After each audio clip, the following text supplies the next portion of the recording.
Today we are going to discuss about CFT. CFT is a new theory which is called crystal field theory, right? C means crystal, F means field, and T means theory. Right? Today we will discuss about the postulates of crystal field theory. Right? Firstly, the first postulate about the ligands are like they behave like a point charges. Like they could be negatively charged, but they can't be positively charged because they can even be neutral ones, you know. So they could be in ionic form, they could be neutral one, they could be in a negatively charged form, because they are attracted towards the central metal ion which is positively charged, right? So your ligand should be can't be positive, right? So it could be in any state, right? Okay, the second point is about the metal ion. Metal ion is having the positive charge which is acting like a cation, while the ligands are having the lone pairs and they are negatively charged. So all the so it's the condition to be to be a ligand, right, which is attached to the central metal ion. They should carry the lone pairs electron, they should be electron rich, right, to accommodate in the d orbitals. Okay, now the third postulates about the attraction between metal cation and the ligand anion is always a ionic one, right? Because it's the attraction between positive and a negative charge, the positive on the metal ion and negative on the ligand ion. So it's always in the form of a ionic bonding, right? So it's ionic interactions, right? And fourth point is about like yes. Yes, there's a metal is also having certain electrons in the valence shell, and then ligand is also having the excess of electron, right? Those are present in form of a lone pairs, right? So there's a repulsion between the metal electrons and the ligand electrons. So the preferably electrons wants to occupy that particular space which is away from the ligands, right?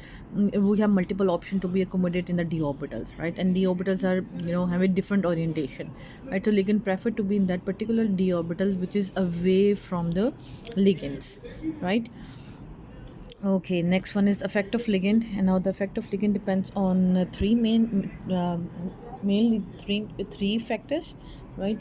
And the first one is the number of electrons, right? D electrons. Number two, the arrangements of around the cations, right? There is specific orientation which is also really seriously matters about the decision to have a particular geometry arrangements and all, right? And if they're closer to each other, then they may repel each other, and if they repel each other, they may change the angles, right? So there are a number of things that we need to consider according to the arrangements and according to the number of d electrons.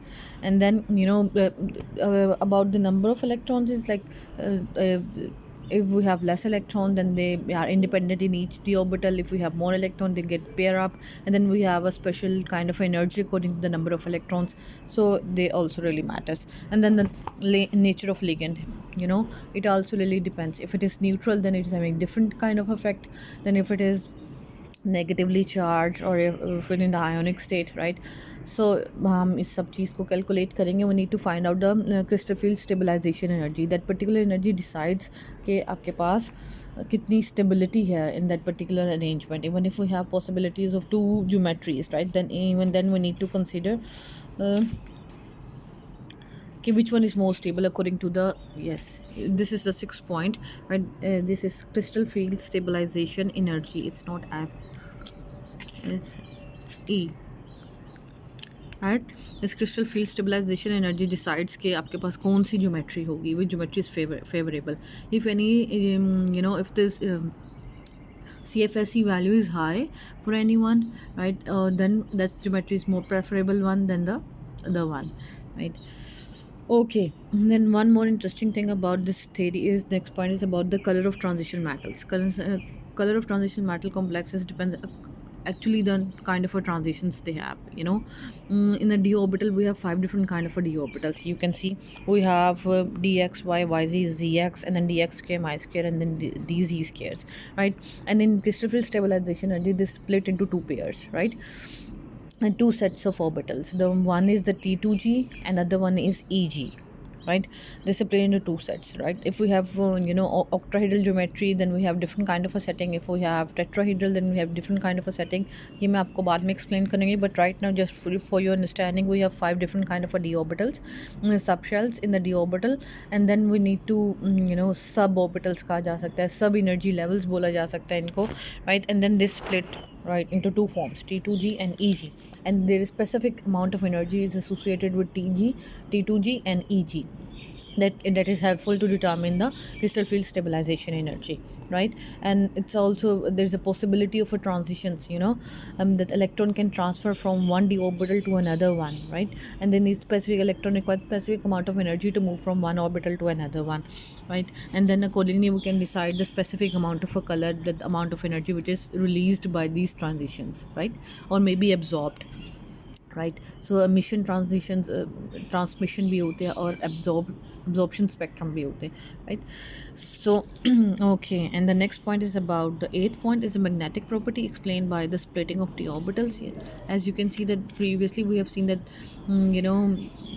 हमने एंटो ferromagnetic magnetism होता है हमारे पास, paramagnetism होता है, similarly we have para diamagnetic, so generally we are considering the diamagnetic and the paramagnetic behavior, right? So it totally depends on the number of the available d orbitals. If we have more d orbitals, then they pair up. Then we have like two different kind of d orbitals, right? So after they're splitting, so accordingly we can explain that we have unpaired electrons, and maybe we have pair up electron if there is a possibility that we have even no zero pair up electrons, all unpaired electrons, or maybe we may have no one a lone electron, right? They all get pair up, right? So they all will decide the magnetic pair properties. The last point about the crystal field stable, the last point is about the different crystal fields will have different effect on the energy of 5d orbitals, right? What does it mean? Different crystal fields, like if we have they have different orientation in space, right? So accordingly if we have T2G or EG splitting, or maybe T2G is sometimes T2G is having high energy and then EG is having less energy, and then accordingly they will decide the crystal field stabilization energy value, and then they have who have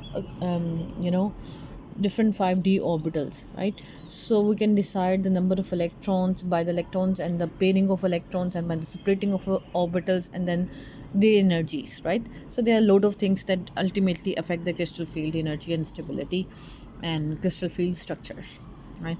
It's all about the postulates of crystal field. And if you are missing the university, you just have a look.